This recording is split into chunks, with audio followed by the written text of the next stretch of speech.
focus is on knitwear design and natural dyes primarily.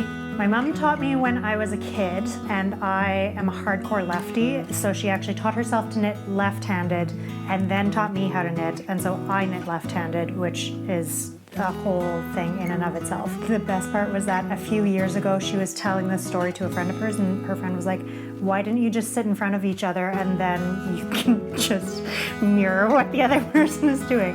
My mom was not so impressed with that because she realized, oh yeah, that would have been a lot easier. My mom was a knitter, her mom taught her how to knit, my nanny knits. So I moved to the UK to do my master's, and while I was there I ended up working at a knitting shop. Then I just started kind of making my own designs. Like, I never published anything while I was there. It's just I started designing my own stuff. It was, fairly basic patterns at that point, but I ended up back in Winnipeg, and the summer that I was back coming back in the winter, Wolseley Wool was co-hosting a shawl design knit-along contest with Manitoba Fiber Festival. And so I entered a design, which was my double scoop pattern, and it won, and it all has just steamrolled from there. So double scoop is the thing that started it all off. People still knit it, which I find hilarious because it's been a few years and there are a lot of other patterns out there. But yeah, that was encouraging, having people who were really excited about it.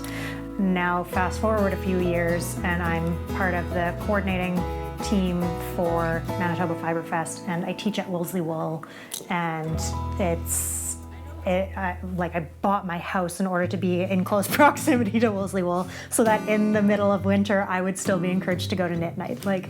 It's definitely become a central part of my life, but it started off, business-wise at least, as mostly an accident. My business is absolutely an extension of me. The version of myself that I offer as a biz owner and on my business accounts is a lightly curated version of me as a human. My politics are very left-leaning. I'm queer, and I'm a witch, and I'm a hedge witch, so I use plants and stones for healing. I use my work with plants and stones and things and with the natural world as a process for self-care, and so that's kind of how I inject it into my business, is figuring out how do I use the tools that I use, which is working with stones, working with different plants in order to make tinctures or to put them into recipes, or pulling a tarot spread, which, do I think that a tarot spread is actually dictating my life? No, but I think that the way that I read a tarot spread is just bringing clarity to something that I've been subconsciously thinking of, and this is now me putting it into my conscious mind and being aware of it. So figuring out how to do that in a way that it's useful to others and accessible to others, and not like a scary thing. Yeah, it's an interesting thing. It's definitely not the way that a lot of people run their businesses, and it's definitely not the way that any sort of capitalist corporation would recommend running a business, although maybe they would try and do it in this weird, creepy way that's completely inauthentic. But yeah, it's working for me so far, I think. It's funny, there is this kind of divide between the current new generation of knitwear designers, and we're usually very math oriented, and then the old school way of knitting was that you just had that skill set. You knew this person is about this big, my gauge is always about this much, and so I'm just going to cast on this many stitches, and when I get to about this point, then I'll start decreasing. Thank goodness for YouTube, it will explain how to do things for you.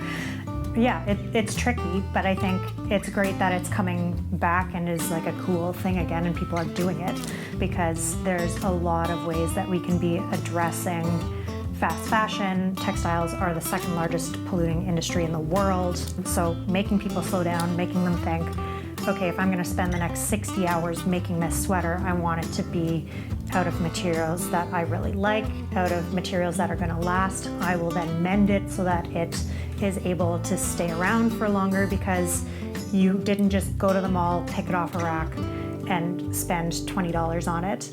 What I'm really enjoying right now is the fact that the fiber shed movement is kicking back into gear, and it's basically the local food movement but for textiles. So you are working with fibers that have been grown and processed, and that you are then using within a specific geographical footprint.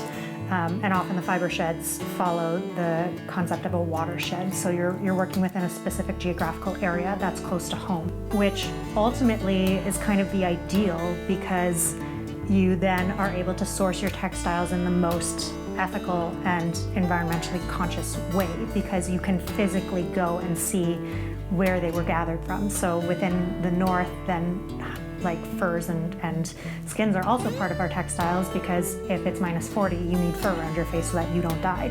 And so, actually being able to go and speak with the hunters and find out how is the trapping happening, and, seeing the way that they are processing the skins, actually being able to go and see, like speaking to the people, finding out, are they being compensated properly? Are their working conditions, up to labor code, and are they happy with those labor conditions? So like with Anna at Longway Homestead opening up a mill, that just opens up so much incredible possibility, because right now the mills for us are either North Dakota, so you're then dealing with cross-border issues, or Ontario or Alberta. So like that's a very long distance. Canada is a huge country. It's a really massive carbon footprint to be putting down for local fibers.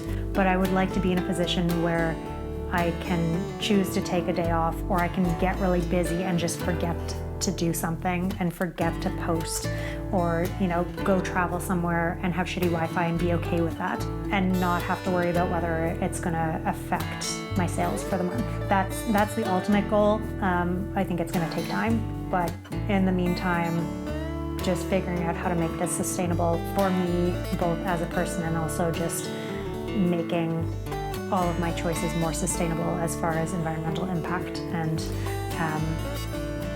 yeah. Great. Yeah.